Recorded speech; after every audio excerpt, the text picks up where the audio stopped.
السلام علیکم ورحمۃ اللہ وبرکاتہ نحمدہ ونصلی علی رسولہ الکریم اما بعد فاعوذ باللہ من الشیطان الرجیم بسم اللہ الرحمن الرحیم رب اشرح لی صدری ویسر لی امری واحلل عقدۃ من لسانی یفقہوا قولی۔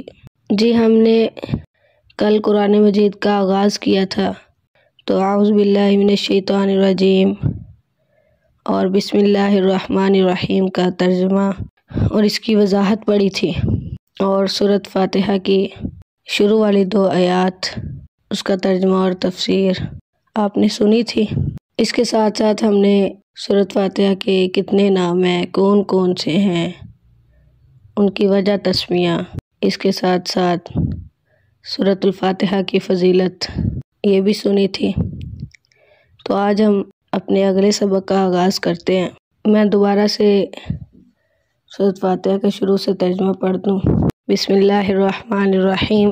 الحمد، تمام تعریفیں، للہ، اللہ کے لیے ہیں، رب العالمین، جو تمام جہانوں کا رب ہے، الرحمن، نہایت مہربان، الرحیم، بار بار رحم کرنے والا ہے، مالکی، مالک ہے۔ یہ میں نے پیچھے بھی بتایا تھا کہ جو رب لفظ ہے نا، اس کے 3 معنی ہیں، اور میں نے کہا تھا یاد رکھیے گا اس کے 3 معنی کون کون سے ہیں۔ رب کا معنی خالق، مالک یعنی اختیار رکھنے والا، اور مدبر۔ یہی لفظ اب آیا ہے مالکی، مالک ہے یعنی اختیار رکھنے والا ہے۔ یہ ہمارے مصحف میں مالکی لکھا ہوا ہے، لیکن ایک قرات میں یہ ملکی بھی ہے، ٹھیک ہے۔ مالک کا مطلب اختیار رکھنے والا، اور ملک کا مطلب ہوتا ہے، معنی ہوتا ہے بادشاہ۔ ان دونوں میں فرق صرف اتنا سا ہے، ملک جو بادشاہ ہوتا ہے نا، اس کی اتنی رسپیکٹ ہوتی ہے، اس کے پاس اتنا مقام ہوتا ہے کہ وہ بادشاہ ہے۔ لیکن کچھ امور، کچھ معاملات ایسے ہوتے ہیں کہ بادشاہ ہونے کے باوجود بھی اس کا ان معاملات پہ اختیار نہیں ہوتا۔ لیکن جو مالک اس لفظ ہے نا، اس کا معنی ہے اختیار رکھنے والا، یعنی اللہ تعالیٰ مالک بھی ہے اور ملک بھی ہے، بادشاہوں کا بادشاہ بھی ہے اور اختیار رکھنے والا بھی ہے۔ تو یہی بات بتائی گئی ہے کہ مالکی، مالک ہے، اختیار رکھنے والا ہے، یومی، دن کا، کس دن کا؟ الدین، جزا کے دن کا، بدلے کے دن کا۔ اللہ تعالیٰ بدلے کے دن کا مالک ہے۔ یہ جو الدین ہے نا، یہ دان ہے، یہ دین اسے نکلا ہے۔ اس کے 2 معنی ہوتے ہیں، ایک دین کا معنی ہوتا ہے عمل، اور ایک دین کا معنی ہوتا ہے بدلہ۔ تو یوم الدین جزا کے دن کا مالک ہے، تو جزا کا اصل دن کون سا دن ہے؟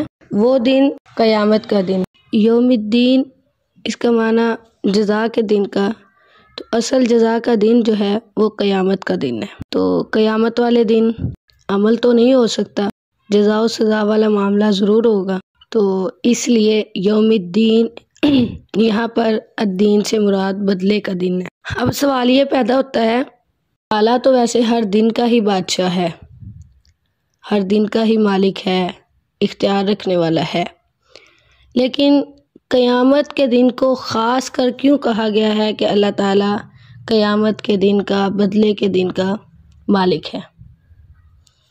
اس لیے کہ دنیا میں اگرچہ اللہ تعالیٰ ہر دن کا مالک ہے، بادشاہ ہے، لیکن اس کے باوجود دنیا میں کئی حکمران ہیں، کئی بادشاہ ہیں، ٹھیک ہے۔ تو بتانے کا مطلب یہ ہے، خاص کر اس لیے کہا گیا ہے کہ دنیا میں تو کئی بادشاہ ہیں، کئی لوگ اختیار رکھنے والے ہیں، لیکن قیامت والے دن یہ وہ دن ہے کہ اس دن بادشاہی صرف اور صرف اللہ تعالیٰ کی ہوگی، جیسا کہ قرآن کی ایک آیت ہے، لمن الملک اليوم للہ الواحد القہار، کہ آج کے دن بادشاہ کون ہے؟ کس کی بادشاہی ہے؟ للہ الواحد القہار، اس اللہ کے لیے جو اکیلا ہے، جو قہار ہے۔ اسی طرح قرآن کی ایک اور آیت ہے یوم لا تملک نفس لنفس شیئا والامر یومئذ للہ، یعنی قیامت کے دن صرف اور صرف بادشاہی اللہ کی ہوگی، اسی کا حکم چلے گا۔ تو ہمیں اس دن کی تیاری بھی کرنی چاہیے۔ اس کے ساتھ میں بتاتی چلی جاؤں کہ اللہ تعالیٰ نے سورۃ فاتحہ میں اپنے 4 صفاتی نام ذکر کیے ہیں، اپنی 4 صفتیں ذکر کی ہیں۔ سب سے پہلی صفت ہے رب العالمین، دوسری صفت الرحمن، تیسری صفت الرحیم، اور چوتھی صفت ہے مالک یوم الدین، مالک۔ ٹھیک ہے، تو آج کے لیے اتنا ہی سبق کافی ہے۔ ہم انشاءاللہ روزانہ کی ایک آیت پڑھا کریں گے۔ اللہ تعالیٰ مجھے اور آپ کو سمجھ کر اس پر عمل کرنے کی توفیق عطا فرمائے۔ سبحانک اللہم و بحمدک، نشہد ان لا الہ الا انت، نستغفرک و نتوب الیک۔ السلام علیکم ورحمۃ اللہ وبرکاتہ۔